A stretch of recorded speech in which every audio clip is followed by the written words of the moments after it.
Welcome to Friday night's video and our second master series. This is the 6th video in our second master series, and tonight we're going to talk a little bit more about notebooks. Always remember, if I don't say something at the beginning of each phase, make really good notes about everything we talk about so that you can have a reference and something to refine as you become a better engineer.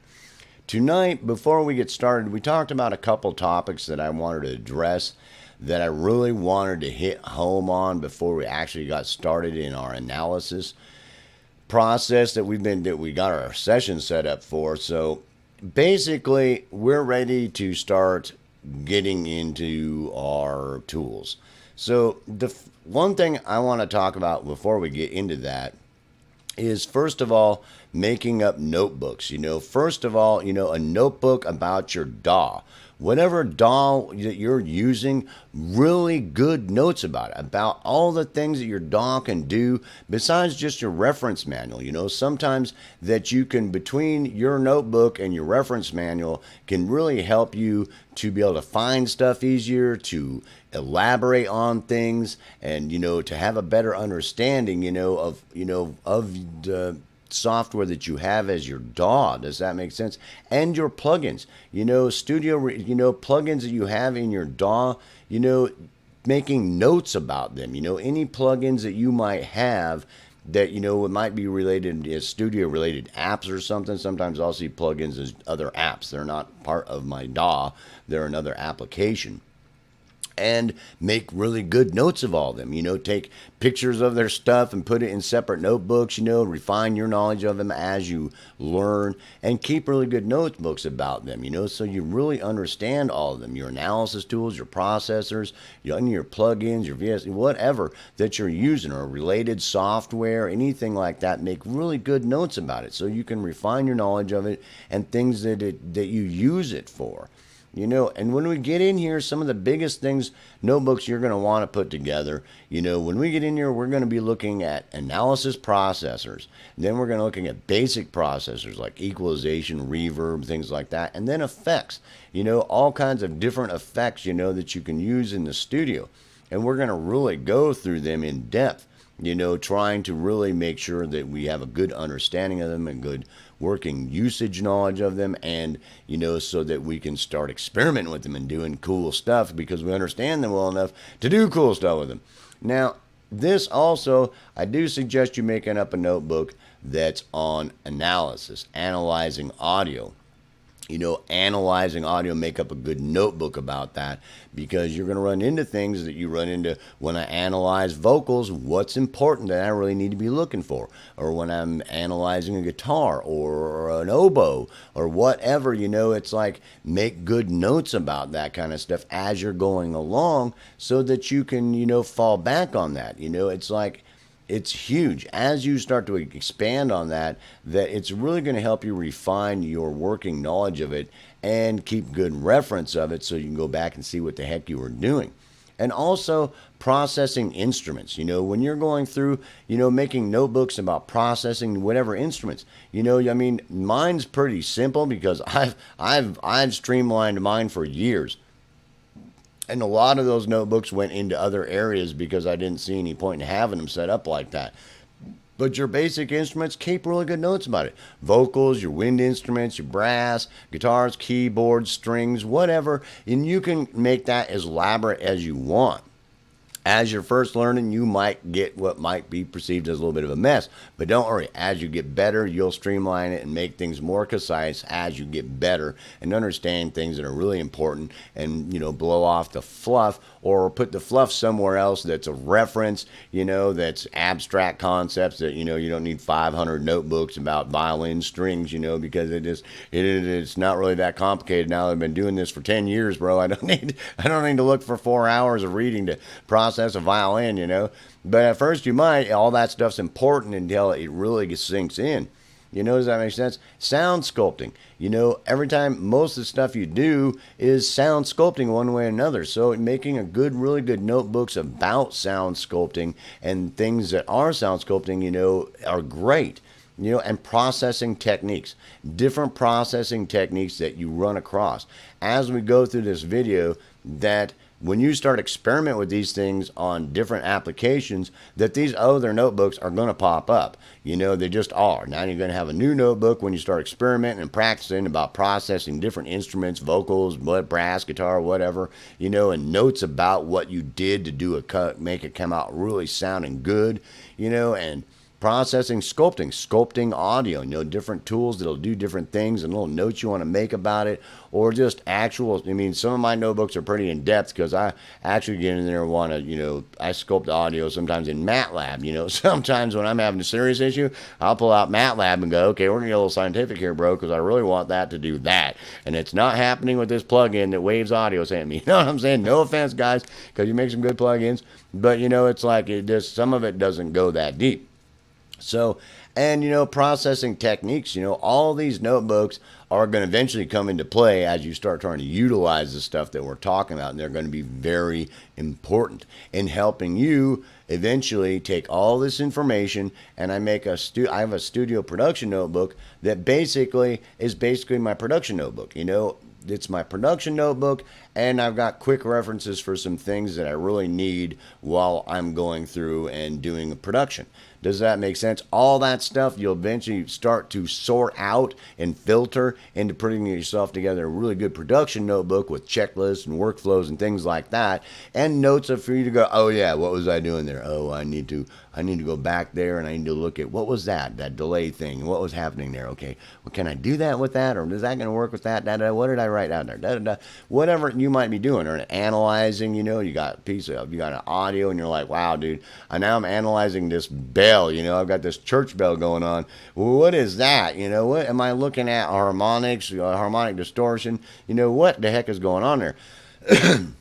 All these things are going to be really helpful to help you go through what you're going through with the end product of having a really good notebook that is your studio production with a lot of reference material and, things to fall back on as you're going through different types of productions and you want to do cool different things, or add something to it that, what was that? I need to go back and look at my notebooks.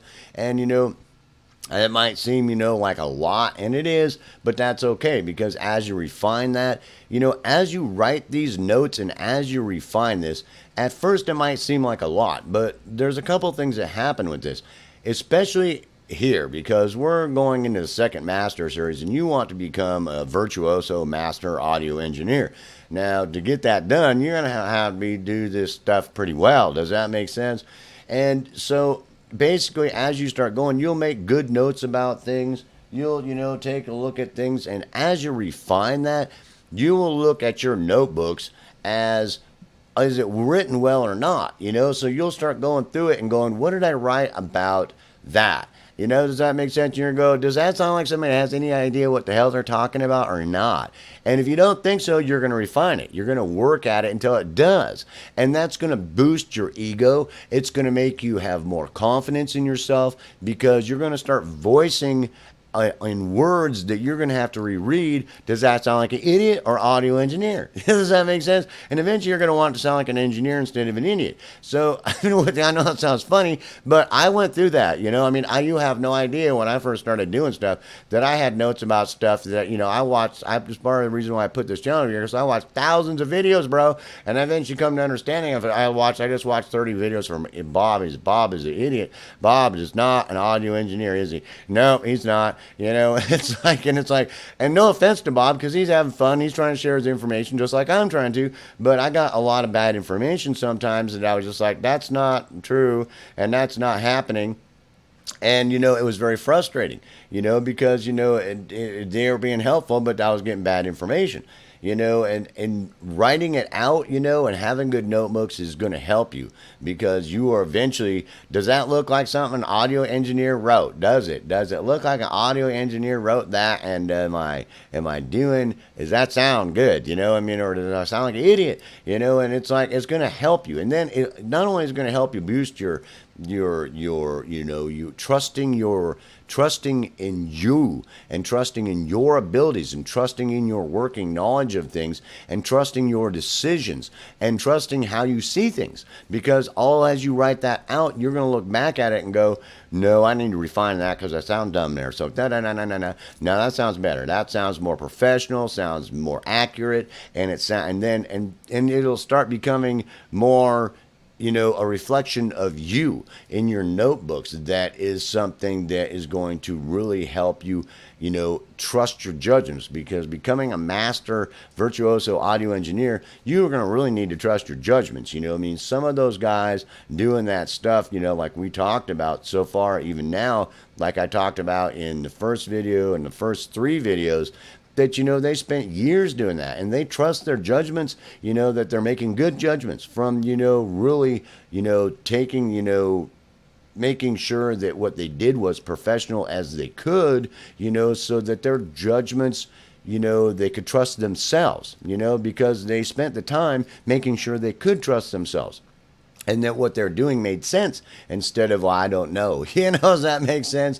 And so, it's really an important thing to really start working on. And in this second master series, it's going to have a huge impact on you, because of, as you go through this, that it's in all aspects, it's going to reflect back on you and help you get up to that next level and have confidence in that next level of you being there, and your application and your knowledge of things and your experimentations, that they're good experiments, that you're not just flying around in the dark, and with no idea of what you're doing. It's like, no, I know what I'm trying to do with this delay and this chorus effect. I know exactly what I'm trying to do, and I've side chained them off, and I've split the channel into 4 different splits. One of them split with, I'm splitting the frequency, the spectrum up into 3 separate areas, and then I've got a mono in the center, and then off to the right, I'm processing in the mid side a little bit differently. I know exactly what I'm doing, bro. I know what these processors do. I've made really good notes. I understand the usage of them, and I'm trying something really cool. I'm trying to experiment with this that's going to have this really cool effect on this, on this synth that's going to do this, a 3-second break, during this, Whitney Houston production or something. And it's going to be cool, dude. It just is. Because I know, and I know that sounds funny, but it can be very true. So really take your time and do a good job of that. And if I don't mention it a lot, remember that it's always on my mind that you do that, so that maybe I can hear you produce the next Taylor Swift thing, and you're like, Doc, dude, man, I just produced this, this is, Pink 5, or, whatever it is that, and it's like, wow, dude, that is so cool. Yeah, dude. I love to hear feedback like that, because I don't do this for nothing.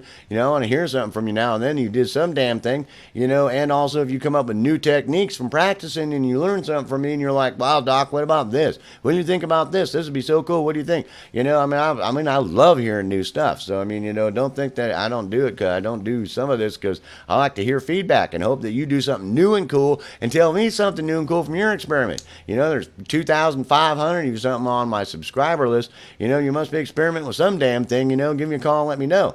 Because I'd like to hear it. Maybe you come up with something really cool and you can tell me something really cool. Yeah, dude. And I'll be like, wow, that is really cool. What did you do with that thing? That is wild. Yeah, dude. All right. So, and sharing that stuff so that, when you hear stuff about people doing that, it's like, well, Bob sent me this thing and I watched this video about he did this side brain splitting frequency thing. What the hell is he talking about? And it's like, you have a pretty good understanding of the meat and potatoes of all the things he's talking about and the basic things. I try to look like everything like Legos. You get little pieces of information that you start stacking together to make this big picture. Does that make sense? But you understand all those pieces separately to understand what they're doing together. So, that's hugely important, so that next time you hear things going on with other people, that you can reference your notebooks and you can go, well, what is Bob talking about in there? Nope, Bob's an idiot. Bob has no idea what he's talking about. He's just happy, stupid, and stoned or something, or Timmy, and Timmy's like doing this cool new thing, and you go, whoa, did you see what that Timmy did? I'll go back and start looking at my notebooks and go into my sound scoping notebooks, my processing techniques, and go, wow, that is really wild. I'm going to have to try that. What the hell does that do to this? What does that do to vocals or the bass or da da da da da da da? Or how does that help in my processing chain? all those kind of things, because what he's saying makes sense to you. And you know, if he says something new, you've got really good notebooks to go back and go, wait a minute, Bob just told me a chorus does what? Wait a minute, go back and look at my notes. And like, no, a chorus doesn't do that, bro. It just doesn't. You know, and I don't know. You might have got a chorus from some other planet or something, but mine doesn't do that. And none that I know of do that, unless it's some new thing, you know, that I don't know about. You know, so you don't sit around watching a bunch of stuff that makes no sense to you. So peace, hope, love. I hope you're ready to start our analysis, and I'll see you in the next video.